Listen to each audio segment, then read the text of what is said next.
Right, let's get the latest from Qatar this morning and rejoin our reporter Tim Thornton, who's got a guest with him.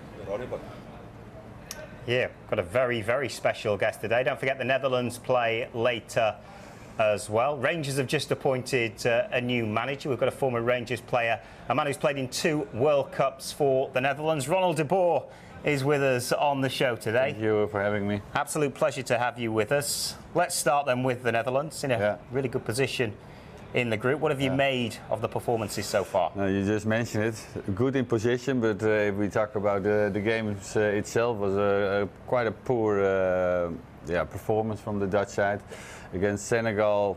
The late 2 goals, but if you just analyzing the game, it was not a good performance. And if we talk about against Ecuador, only the first 8 minutes were worth watching back if you're a Dutch fan, because the other 18 minutes, I think Ecuador deserved the victory. So we were happy to go away with the draw. But you're still, what you said, in pole position. If you win against Qatar, you qualify for the next round, and probably you're first. So then the up is done, and then you have, of course, I think the road is open maybe to have a great tournament. But we have to do much better than we showed the last few games. Are the Dutch fans happy with Louis van Gaal? We know him well, of course, from his time in the Premier League, and he's a big personality. Yeah. No, they're very happy. He's what you said. He's a character, and you hate him or you love him. But I think 80% of the Dutch people love him at the moment. And but you know how it goes in football. Very opportunistic. If you get a bad result today, probably he's one of the worst managers because you are kicked out by the host nation, who for a lot of people would say that it's more like an amateur team. So football can change, but I don't believe that's going to happen, because I think Holland will win and then go to the next round. But Louis is doing great. I know him personally very well, because I was driving with him to Amsterdam when I was 16 years old, sort of carpooling. And now, we had all the success together with Ajax, Barcelona, and so I wish him all the best, of course. There has been a little bit of criticism for Virgil van Dijk. Marco van Basten had a few things to say about his performance in the last game. Is he right at the top of his form at the moment? I think if you see Liverpool, they're not doing great, and that has also probably to do with the whole team, but also with Virgil van Dijk. So he's not in the best form of his life, but that can happen. You can't play like 10 years in a row, for example, on the same level. There were always little dips, but I think he's a marvelous captain for Holland. He will give everything, and he takes that criticism, of course, towards him, and he deals with it. Although he said, probably you read about it, that he responded quite emotionally after that game. And then he said, I should have been more smart and just take it and take it on the chin and go and continue. And he's doing that. And I know for sure that he will be very motivated today and of course in the following games, because we're proud to have him as a captain.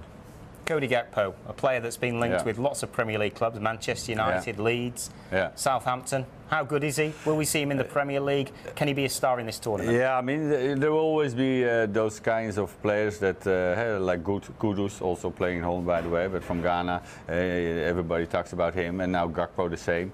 But it's funny, like before the season, they could already sell, PSV could sell him to Gakpo to an English club, Leeds United, for a lot of money. But PSV said, no, we wait, because we're going to play Champions League, and they got kicked out by Rangers, my team. And they thought, oh, there goes the money. There was bad management, basically, they said, because now they lose a lot of money. And they kicked out even the technical director because of that. Not totally, but hey, he's out, John de Jong. And now I think he must think, sitting on his couch, thinking, Gakpo is worth now 80 million probably, so why I'm sitting home, because he did a great job. But that's how it goes nowadays. But talking about Gakpo himself as a quality, he's a great youngster. He has speed, what is important nowadays, but he has a dribble. But most importantly, he has a great shot. He's directly to the goal, and he finds the net quite easy. And what is not less important, I think he's a great person. If you see him for the camera, really down to earth, and I love him as a football player and as a person. What have you made of England so far? Because there's been criticism back in England for maybe the conservative approach from Gareth Southgate. We know that the Dutch like to play with flair and like to attack. So what have you made of Southgate's We didn't see that this tournament yet, but I know where you're going. But I think after the first game, everybody was happy. England, surprisingly with those youngsters and shining, they were playing very well. And then of course the second game, poor. And against the USA, and everybody thought, where is the flairness of what we saw the game before? You have those games in between, and if they win now, everybody forgets that very quickly. And that is nowadays football. Everybody has an opinion. Everybody can put it on social media, his ideas, and a lot of people also. Or, for example, companies attract that to them because they think, hey, they're telling this to me. So for me, it's the football world is sometimes a very hard place and a mean place, and not a nice place to be. So hopefully England just will win, and those youngsters like Saka and the other guys, Bellingham, will do the job, and everybody is proud again on the team and to Southgate. The Netherlands have already played Ecuador and Senegal, so which will be the most difficult game for England? What I saw, Ecuador, because they're very physical, very well organized, and they have some good players. Although hopefully Valencia, because you want to see the best players in the tournament, and Valencia got injured in the game against Holland. He scored already 3 times, so he's one to watch. But you know you're going to have a difficult time against Ecuador. I think if you see the latest results of them, it's always or 1-0 or 0-0 or a draw. So you know you're going to face a difficult opponent to break. And so I think they will face probably Ecuador, but there's a big chance. I mean, if you put it on the weight scale, England is for sure the favorite, but not always the favorite goes through. Let me ask you about Erik ten Hag, because he's had a challenging few months, I think it's fair to say, at Manchester United. Lots of big issues to deal with, not least Cristiano Ronaldo. So how do you think he's done so far?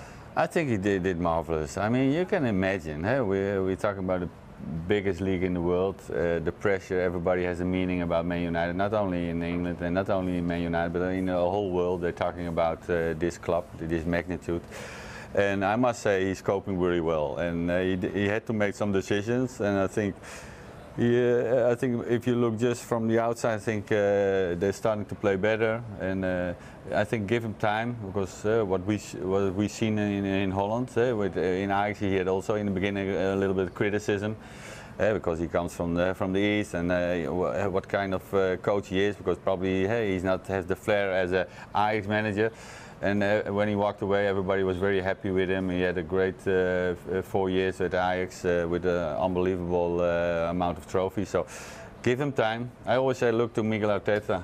He was the worst manager. He had the worst team in the history of Arsenal, and now he's maybe the second best manager after Guardiola, people say, and maybe he can clinch the title. So it's far away. I think City will still go away with it, but I think it's so optimistic football. So give him time. I think he's shown the quality. So I believe heavily in Erik ten Hag. Let's move on to Rangers. Yeah. You called them my club earlier on. So what have you made of Giovanni van Bronckhorst and his departure, and the appointment now of Mick Beale? It's sad because, first of all, he's a friend of mine. I played with him, of course, at Rangers, and he's a great fellow. And it's strange, like last year, people from Scotland called me, does he deserve a statue? Because he put Rangers back in Europe. Everybody was thrilled that he was their manager. And now, 6 months later, he's out. Again, coming back to the opportunistic football world. It goes so quickly, they don't have the patience, unfortunately. But he knows also that's part of nowadays being a manager of a big club like Rangers is. You know, that's maybe going to happen. And I think it's sad because he had a lot of injuries, and I wish they could stand with him a little bit longer. But now it's up to Beale, you say, and he's a sort of like a story that we have with Ajax manager Alfred Schreuder, because he was like with Ten Hag, and everybody talked highly about. Probably he's the technician behind the scene, so he's on the wheel basically, and he did it with Steven Gerrard, and I think it's always the best, way to get credits is that players talk about so highly, because it comes out, but it comes because of the players who work with him talk highly about him. And I think so. He has a lot of knowledge about the game, and I wish him all the luck, of course. Is it important that he understands the club? You were talking earlier to us before we came on about Rangers, and you've clearly still got great affection for the club. No, I mean, it's always great that you know the people, you work with them, and so you know the meaning to be a blue nose. So I think that is an advantage for him, and I wish him all the luck. It won't be easy because Celtic is doing really well, and as a Rangers fan, you hope that Rangers will clinch the title again. And but it's going to be difficult. You know, Celtic is strong, but. Let's give him the time, but again, I think it's very saddened that Gio is not there anymore, because I think he deserved a little bit more time. And final question: who goes further, Netherlands or England, or Wales? No, I must say, I told you, like the schedule. Yeah, we say so. Open the door and just walk almost to the semi-final. That feeling you have if you get first in the group, because maybe even Argentina can maybe drop second in the group and go to the other side of the draw. So then you will face maybe Poland or maybe, I don't know, Switzerland or whatever. It looks very promising, and we say always. Louis van Gaal have always the luck of a good manager, so hopefully he has that again. You've got the right colours on today anyway. Exactly, yeah. It's 3 o'clock at your time, probably the game, so we're ready, and hopefully the team also. Brilliant. Absolute pleasure. We could have chatted to him all day, but a Dutch legend with us this morning here in the studio. Very much a Dutch legend, and Rangers as well. Thank you, Tim.